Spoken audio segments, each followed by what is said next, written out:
ہمارے ہاں تو یہ رسم و رواج چل رہے تھے، ہمارے باپ دادا تو یہ کر رہے تھے۔ اب یا تو امتحان ہے، دنیا دارالامتحان ہے، اب امتحان میں آ گیا، ایک طرف اللہ کا حکم ہے، ایک طرف برادری کا حکم ہے۔ اب انسان کے لیے جو اس پہ چل رہے ہوتے ہیں ان کو پتہ ہے کہ کتنا مشکل ہوتا ہے برادری کو چھوڑنا اللہ کے حکم کے سامنے، اللہ کے نبی کے طریقے کے سامنے اپنا یا برادری کا یا ماحول کا یا معاشرے کا یا جو ہے شیطان کے طریقے کو چھوڑنا، یہ کتنا مشکل ہوتا ہے۔ اسی کو اللہ نے فرمایا والذین جاہدوا فینا لنہدینہم سبلنا، جو میرے راستے میں مجاہدہ کرے گا ہم اپنے راستوں کو ان کے لیے کھولتے جائیں گے۔ اب دیکھیں ایک بچہ ہے، آپ اس کو نماز کے لیے نہیں جگاتے، کچھ مجاہدے ہم دنیا کے لیے کرتے ہیں، کچھ مجاہدے کچھ لوگ آخرت کے لیے کر رہے ہوتے ہیں۔ اب وہی بچہ جو ہے نماز سے آدھا گھنٹہ بعد اس کو ہم جو ہے بلکہ اس سے بھی پہلے ہم اس کو سکول کے لیے تیار کر رہے ہوتے ہیں۔ اب ایک ذہن وہ ہوتا ہے کہ یہ میرا بچہ ہے، صبح صبح جگائیں گے، اس کی نیند خراب ہو جائے گی، صحت خراب ہوگی، لیکن سکول کالج یونیورسٹی کا اتنی اہمیت ہے کہ ہم اس کے لیے جو ہے وہ سب سے پہلے اس کو جگا رہے ہیں۔ اسی طرح دین کے کام کے لیے ہم خود نہیں جاگتے، لیکن دنیا کے کام کے لیے کئی دفعہ ہم نے اسٹاف پہ کھڑے لوگوں کو دیکھا ہے کہ جو تہجد سے بھی پہلے کھڑے ہوتے ہیں گاڑی کے انتظار میں، کیا ہے جی فیکٹری جانا ہے، مجاہدہ کر رہا ہے نا، اپنی نیند قربان کر رہا ہے۔ تو جو دنیا کے لیے مجاہدہ کرے گا اللہ دنیا کے یہ 2 ٹکے اس کو ضرور دیں گے، لیکن اپنے لیے بھی اللہ نے ضابطہ بیان فرما دیا کہ والذین جاہدوا فینا لنہدینہم سبلنا، جو ہمارے راستے میں مجاہدہ کرے گا، ہمارے لیے تکلیف برداشت کرے گا، ہمارے لیے محنت کرے گا، ہمارے لیے جدوجہد کرے گا، ہم اس کے لیے اپنے سارے راستے کو۔ وَإِنَّ اللَّهَ لَمَعَ الْمُحْسِنِينَ، اور یہ بات یاد رکھنا کہ بے شک اللہ تعالیٰ نیکی کرنے والوں کے ساتھ ہے، اللہ کے حکم ماننے والوں کے ساتھ ہے، اللہ کی معیت اللہ والوں کے ساتھ ہے۔ تو نفس امارہ جو ہے اس کو توڑنا ہے، نفس امارہ کو توڑ کے یہ دوسرے نمبر پر نفس لوامہ ہے۔ 29ویں سپارے میں اللہ فرماتے ہیں لا اقسم بیوم القیامہ ولا اقسم بالنفس اللوامہ، نفس لوامہ ملامت کرنے والا نفس۔ جب آپ محنت شروع کر دیں گے، اب ایک آدمی داڑھی نہیں رکھی ہوئی، وہ گناہ کر رہا ہے، دوسرے نے داڑھی رکھی ہوئی ہے، تو وہ جب گناہ کرتا ہے تو اس کو اس کا نفس ملامت کرتا ہے کہ بھائی تو حافظ قرآن ہے، تو گناہ کر رہا ہے، تو نے اللہ کے نبی کی سنت رکھی ہوئی ہے پھر بھی تو گناہ کر رہا ہے، تو مسلمان ہے پھر بھی گناہ کر رہا ہے، تو 5 وقت کا نمازی ہے پھر بھی گناہ کر رہا ہے، تو نے حج کیا ہے پھر بھی اللہ کی بغاوت، حج اور عمرہ کیا ہے پھر بھی اللہ کی بغاوت پہ آ رہا ہے۔ تو جب نفس انسان کو گناہوں پر ملامت شروع کر دے تو سمجھ لے کہ یہ نفس کا دوسرا سٹیج ہے کہ اس پر محنت ہو رہی۔ اب یہ داڑھی، یہ حفظ قرآن، یہ ایک ماحول، یہ دینداری، یہ ایمان، یہ ساری چیزیں نفس کو ملامت کرتی ہیں، نفس ان کی وجہ سے ملامت پر مجبور ہوتا ہے۔ بہت سے گناہ ہم اس وجہ سے بچ جاتے ہیں کہ ہمارے والد صاحب دیندار ہیں، لوگ کیا کہیں گے، تو یہ ساری کی ساری چیزیں ہیں، یہ اسی نفس پہ محنت ہے۔ تو نفس لوامہ کے بعد جو نفس کی آخری قسم ہے قرآن مجید نے بیان فرمائی، اللہ کرے ہم سب کا وہ نفس ہو جائے، نفس مطمئنہ۔ 30ویں سپارے میں سورہ فجر کے اندر اللہ فرماتے ہیں کہ جب موت آئے گی نا، جب انسان اپنے نفس کی خواہشات پر کلہاڑیاں چلا چلا کے ان خواہشات کو چھوڑے گا، اور یہ دنیا جو دارالامتحان ہے، اس امتحان میں اللہ اور اللہ کے رسول کو سب سے مقدم رکھ کے اپنا یہ پرچہ حل کرے گا، تو پھر اس کا نفس نفس مطمئنہ ہو جائے گا۔ اطمینان والا نفس.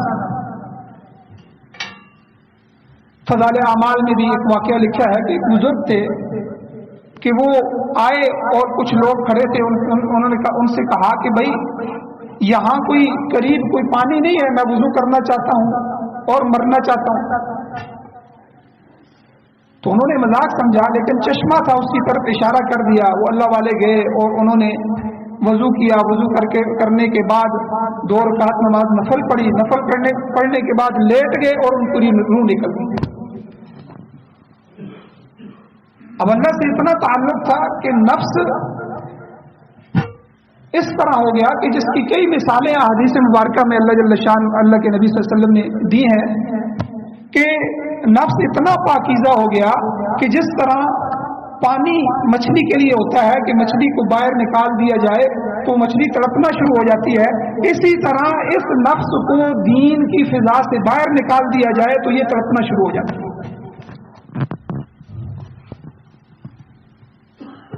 تو اللہ تعالیٰ اس نفس کو خود مخاطب کریں گے موت کے وقت. یا ایتھا النفس المطمئنہ، اے اطمینان والے نفس، اے نفس مطمئنہ، ارجعی الی ربک، اب تیرا وقت آ چکا ہے اپنے رب کی طرف لوٹ.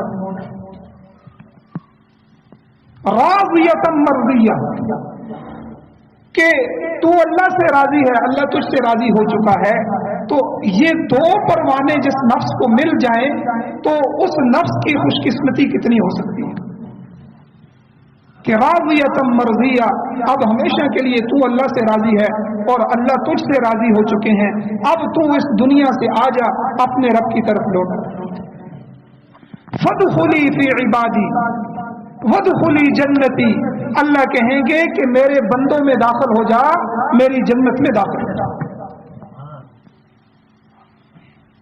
کہ مؤمنین، صالحین، انبیاء، صلحاء جو اس دنیا سے جا چکے ہیں، آج تو ان کی لسٹوں میں شامل ہو جا، آج ان کے پاس آ جا اور میری جنت جو میں نے بنائی ہے، جو تیرے لیے بنائی ہے، آج میری جنت میں آ جا.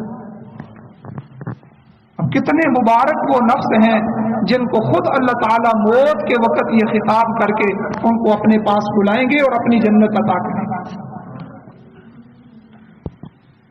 تو 4 ظلماتی حجاب میں سے چوتھا جو ہے وہ نفس ہے کہ جس پر مستقل محنت کی ضرورت ہے. جب تک نفس رگڑے نہیں کھائے گا، نفس کے اوپر آپ کلہاڑے نہیں چلائیں گے. یہ جو اللہ والے لوگ ہوتے ہیں، تصوف، یہ نبی علیہ الصلوۃ والسلام کا جو بعثت نبوی ہے، جو جس کی وجہ سے حضور کو بھیجا گیا ہے، 4 قرآن مجید میں ذکر کیے گئے، ان میں ایک وہ یزکیہم کہ تزکیہ نفس، قد افلح من زکاہا، کامیاب ہو گیا کہ جس نفس کی تزکیہ ہو گیا، جس نفس نے پاکیزگی حاصل کر لی. تو یہ اللہ والے جو ضربے لگاتے ہیں، اللہ اللہ کی ضربے ہیں، دوسرے اعمال بتائے جاتے ہیں، ایک خاص صحبت میں بٹھایا جاتا ہے، خاص احکامات اس کو دیے جاتے ہیں. تو اس کے بعد یہ ظلماتی حجاب ختم ہوتے ہیں اور اللہ جل شانہ کی طرف سے جو رحمتیں، برکتیں، مکاشفات، یہ چیزیں کھلنی شروع ہو جاتی ہیں.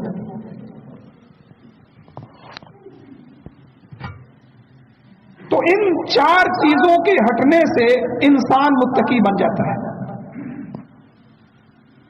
تو رمضان میں اللہ تعالیٰ نے نفس کے اوپر بھی ضرب لگائی ہے کہ نفس جو ہمارا موٹا تازہ ہوتا ہے نا، اس کی سب سے پہلی بنیاد کھانا پینا. کھانا پینا، اس سے نفس جو ہے رغبت میں آتا ہے، بڑھتا ہے. تو اللہ تعالیٰ نے صبح سے لے کر شام تک کھانے پینے سے منع کر دیا کہ آپ نے کھانا بھی نہیں ہے، پینا بھی نہیں ہے. تو یہ پورے مہینے کی مشق ہے، پورے مہینے کا کورس ہے. اس کے بعد یہ نفس اتنا مجروح ہو جاتا ہے، اتنا زخمی ہو جاتا ہے کہ اب انسان پورے سال کے لیے اپنا شیڈول بنا سکتا ہے. کہ جو آدمی رمضان المبارک میں اللہ کے حکم سے حلال کھانے سے، حلال پینے سے، حلال بیوی کے متمتع ہونے سے رک جاتا ہے تو آپ اندازہ لگائیں کہ 30 دن کے اس کورس کے بعد باقی 11 مہینے وہ حرام کے پاس کس طرح جائے گا؟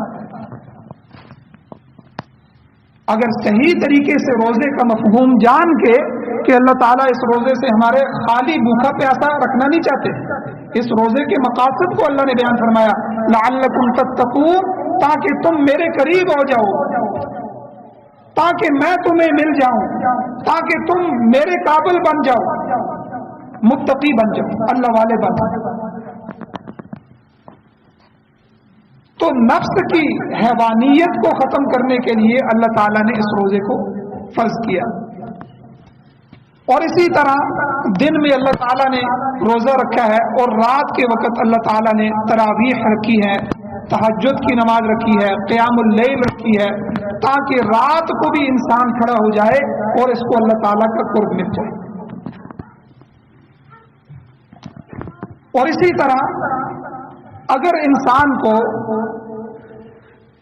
یہ کہا جائے کہ بھئی یہ آپ کا آخری سال ہے، اس کے بعد آپ نے مر جانا ہے، تو آپ اپنی زندگی کے اس آخری رمضان کو کیسے گزاریں گے؟ ایک سوال پیدا ہوگا۔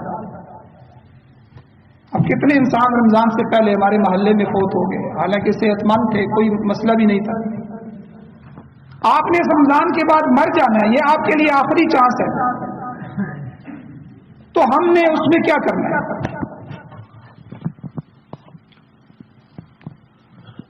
انسان جس طرح دنیا کے لیے پلاننگ بناتا ہے کہ میں آئندہ 10 سالوں میں کہاں تک پہنچنا چاہتا ہوں، میں کیا کروں، میرا ایک لیول ہو جائے، میں وہاں تک پہنچ جاؤں، تو اسی طرح اگر اللہ مجھے 1 سال کی زندگی دے تو 1 سال کے بعد میں کہاں ہوں؟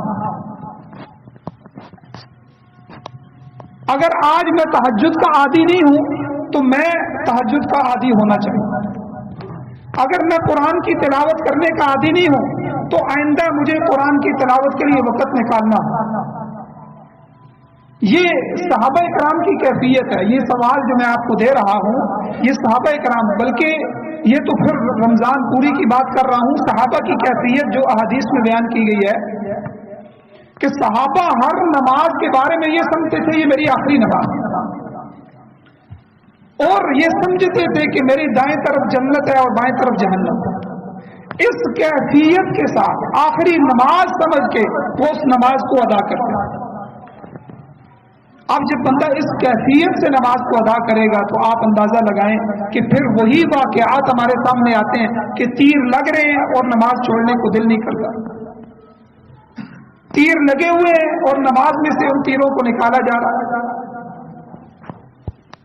اور آج ہماری نمازوں کی کیفیت کیا ہے کہ مکھی بیٹھ جاتی ہے تو ہم پریشان ہو جاتے ہیں، مچھر بیٹھ جاتا ہے تو ہم پریشان ہو جاتے ہیں۔